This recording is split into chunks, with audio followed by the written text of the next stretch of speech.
Hey guys, what's up? It's Kevin for the win. I'm back from another edition of Monster Hunter Rise. Today on the channel, we're taking a look at the antique Machina dual blades, which are really good because they have blast and poison, and we created a build for it. So, Kaiser Crown X, critical eye, critical boost, flinch free, speed sharpening, Espina's muscle, which gives us basically 4 ray, as you see here, part breaker, blast attack level 1. Next up, Grand Mizuha sleeves, Camille's blessing, poison attack, evade window, critical boost. Next up, Kaiser Coil X, Tiastra Blessing, Critical Eye, Blast Attack, Grand Mizuha Leg Wrap, Camille's Blessing, Peak Performance, Poison Attack, Blast Attack. Absolute Petulance is what we're going to use here. You can use whatever you want. As for Talisman, we want a 4-ray, 2 slot level 1s. Preferably, you'd want more with like 2 slot level 2s, as that would be a little bit more preferable, but you work with what you got. As long as we got a 4-ray, it's good. Alright, for the gems, Tiastra Soul Jewel 2, 2 Brace Jewel 1s and a Grinder Jewel 1 there. Blast Jewel level 2, 2 Critical Jewel 2s, 1 Blast Jewel level 2 here, another Blast Jewel level 2. And in our talismans, we're going to have 2 more Grinders. Let me show you the full stats here as to what it looks like when you put it all together. Alright, so we have 330 attack, 38 blast, 35 poison, 20% affinity. Defense is 699. Resistance-wise, we don't like water and we don't like dragons. Here's the skills that are going to be using on each scroll. Keep in mind, you can use whatever you want. It's a matter of your own personal preference and playstyle. For the skills, Critical Eye level 4, Critical Boost level 3, Poison Attack level 3, Blast Attack level 3, Speed Sharpening level 3, Camille's Blessing level 3, 4-Way level 3, Evade Window level 2, Part Breaker level 2, Flinch Free level 2, Tiastra Blessing level 2, and a Peak Performance level 1 for good measure. Quite a lot of skills, as you can see on this build, including recovery speed. Alright, so Critical Eye, as you see, plus 20% affinity. Critical Boost, anytime we increase damage with critical hits of 40%. Poison Attack, we're basically increasing the amount of poison ticks that we do with this. Blast, same thing, the amount of blast build up and the maximum amount of damage that we could do for that. Speed Sharpening, sharpen blades quicker. Camille's Blessing basically is just going to extend the effect of poison duration for this particular build, as well as we're able to negate some wind pressure, which can kind of handy for this particular build. 4-Ray basically says increase attack power and affinity when attacking a large monster affected by poison, paralysis, or elemental blight. So basically, since we're poisoning the monster a lot, we're going to get affinity that way, which is why we don't put in as much affinity in our ways. Recovery speed, self-explanatory, as you see there. Evade window is going to be the same situation as well, where we're just going to be able to dodge a little bit quicker.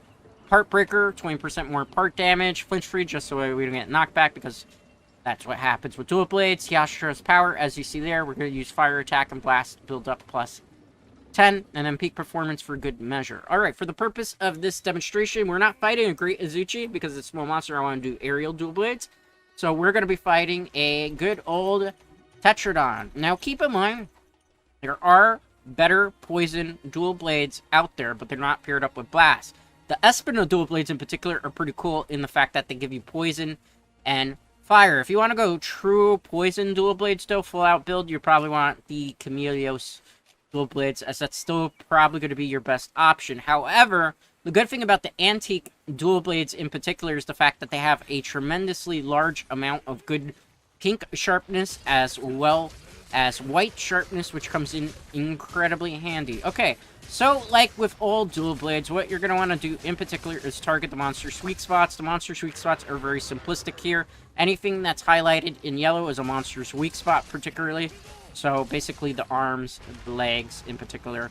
Most monsters in Monster Hunter, I'll give you a little bit of a tip. The weak spot is always usually going to be the head, as well as sometimes the arm area. It's very rare in this day and age when it comes to Monster Hunter that there's monsters that don't have that many weak spots there. I think the only exception would probably be the Rathalos and maybe the Rathian. Okay, let's dodge out of the way there. Now, for aerial dual blades, what I'm going to do is just try to do as many aerial combos as possible. Now, keep in mind that blast and poison does take a lot of ticks, so we are probably not going to get super fast clear time. So if you're expecting to, like, speed run through a monster, you're better off going with an elemental dual blade guide that I have available in the playlist, where you would just want to attack. I believe Tetradon's weak to ice, if I remember correctly. So keep that in mind. Alright, let's get an aerial combo going again. Alright, nice. Let's evade out of the way. Okay. See if we can get the combo going. Get back into position here. So basically all you're going to do really with this dual blade, stick a move, get your aerials whenever you can. I'm surprised we got stunned by that. See if we can get hit out of it. As you can see, Tetradon's already poisoned here. Keep in mind, there's some monsters in Monster Hunter that are actually resistant to poison. There's some monsters who are really weak to poison, particularly Kashula doesn't really like poison. So let's see, can I get an aerial combo off here if necessary? Let's see if I can get the hit. We didn't get all of it, unfortunately, because the monster backed away there. It was one of my Hunter arts, which is a pretty good Hunter art, but there are times where if you're not close enough to a monster, you will misfire and either go the opposite direction. You could also do that in the air. I'm still not very proficient with that, which is why I've tried to avoid using that type of combo as much as possible. Let's avoid those water sprouts that's going to do. We're going to get clapped here. Oh no, we were able to evade with the evade window, but now we're stuck in a territorial battle. Let's ride the Tetradon. Alright, let's collide into the Royal Lulaf here when we have a chance. Alright, good. Let's play the minigame. I'm going to take advantage of the mount here and try to take full advantage of the Tetradon. Alright, good. Go around. Attack. Okay, good. Let's play the minigame a little bit more. Alright, we got one more hit to go. He's probably going to hit us for that. That's fine. We're going to flinch, but then we'll be able to counterattack here. Alright, nice. Let's go for the final attack. Alright, good job, us. Alright. Eventually, it's going to let us off, and then we're going to start going into our demon dance again. As quick as possible. Now, keep in mind, like with the dual blades, you burn through your stamina quite frequently, so keep that in mind. You want to be careful when you do demon dance as well. The reason I haven't gone for it here is because I knew that Tetradon was about to leave. Unfortunately, I did not bring my element with me. This time around, I'm running 2 Palicos, so I'm going to have to give chase on foot here. Fortunately for us, the Tetradon not super far away. Oh. And the reason why I'm using an extra Palico is because I wanted to use my Pilferer ability. I wanted them to be able to get some gems that I needed to work on some of the guides that you are seeing come out later in the week, because we need a lot of large Elder Gem Dragons that don't necessarily come cheap. In fact, we had to fight a Teostra quite a bit just to be able to get a large Elder Dragon gem that we needed. Alright, let's continue our aerial combos here. See? Oh, see, the monster just sidestepped, so that's the one problem of using that particular skill bind. Sometimes if you're not exactly right up in the monster's face, you have a tendency of misfiring. One of those things that you have to kind of learn the timing. Still kind of getting the hang of that timing, so please bear with me. Okay, good. Let's get the aerial combo up again. Alright, let's move out of the way. Go aerial this way. As you can see, when it comes to this particular dual blade, because it's not a tremendous amount of poison, or for that matter, blast, even with the buff to poison and blast that we put into this armor, it's still going to take a significant amount of time to try to take down certain monsters on the higher end. Alright, I just did that so I could sharpen my blade without having to actually sharpen it. That way we could make sure we have pink sharpness as we're fighting Tetradon. Tetradon should be close to death almost. Just got to get a couple good more timed targets up. I thought we were going to be able to hit that. Oh, nice job. Our Palico was able to secure the paralysis there.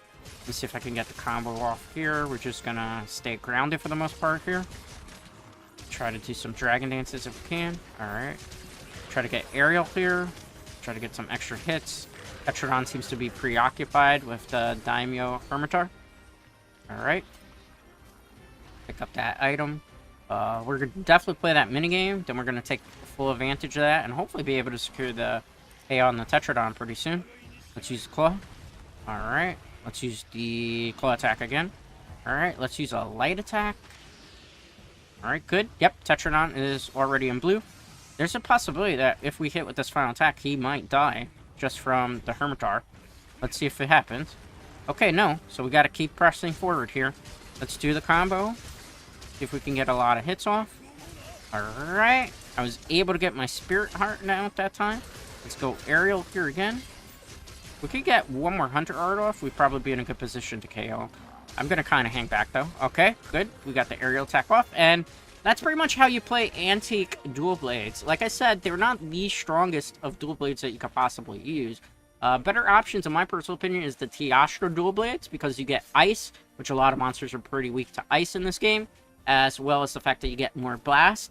This is pretty good if you want to use blast and poison at the same time, but keep in mind you are sacrificing a little bit of clear times off of your thing. So if you're not really trying to speedrun things, that's really not going to matter too much for you, because you just want to kill the monster anyway. If you prefer to just use poison and blast, as opposed to having to go a whole bunch of elemental routes, which is your prerogative, that's fine. Also, the dual blades look pretty cool. They're very steampunk-ish in their nature, so that's kind of cool in that retrospect. But that's pretty much how you're going to play it. This is probably the best type of build that you're going to be able to use these dual blades with and try to bring out, for most intents and purposes, their maximum potential. Keep in mind, poison takes a while to kind of tick.